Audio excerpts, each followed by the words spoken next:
My name is Dr. Danielle Twum, and I'm a cancer immunologist. To explain what cancer immunology is, basically you have in your bodies an immune system which you never ever recognize exists until you actually get sick. And this immune system plays a huge role in helping prevent cancer and fight cancer when you get it. It's really exciting to know that there's so many people in different corners of the country all working together to cure cancer. We've learned that together we're stronger, and in the field of cancer research, we know that. So there is no cure that comes from the work of one person. If we have a diversity of voices at the table contributing to how the cure must be found, that is how I think that everybody is going to get access to the different cures that are coming out.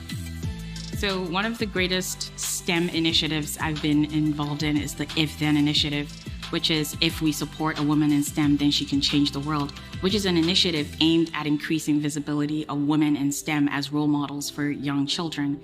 And we had the honor, it was the highest honor to be featured at the Smithsonian as part of Women's History Month. We all had 3D statues of ourselves, and we had a chance to interact with the public, telling them about the different avenues that we've gone on with our science degrees. It's been very fulfilling, and I'm very proud of it.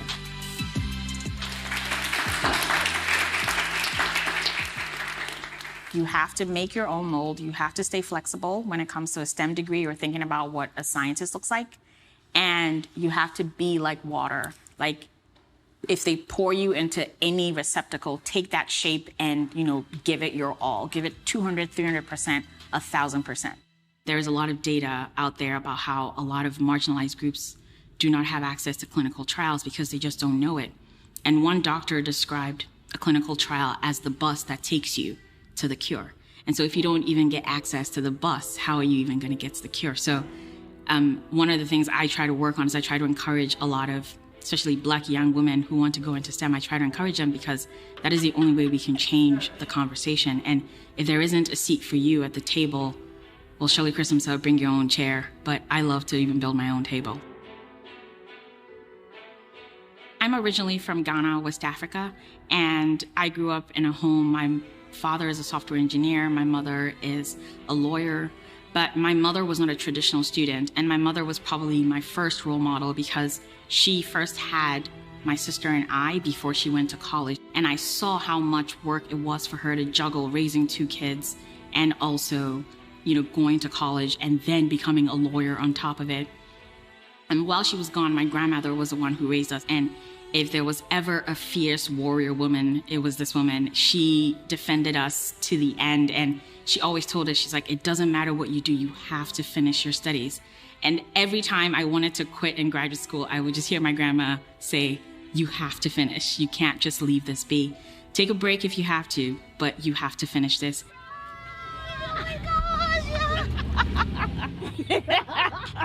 My sister and I have never run out of things to talk about, ever.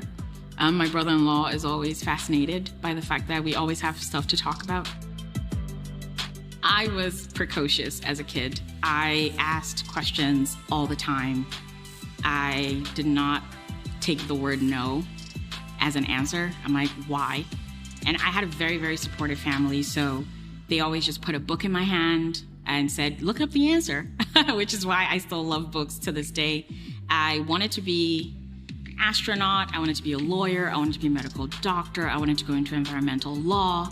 I wanted to do everything.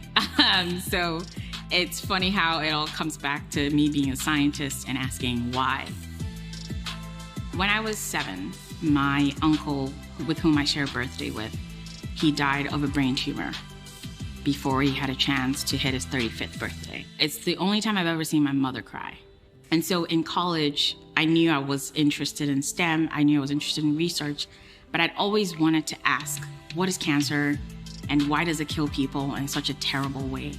I don't want another child to have a story like mine. It's been years since my uncle died, but I can still see his face clearly in my head. And the whole point is what I do every day is to make sure that people get access to care that he never had a chance to.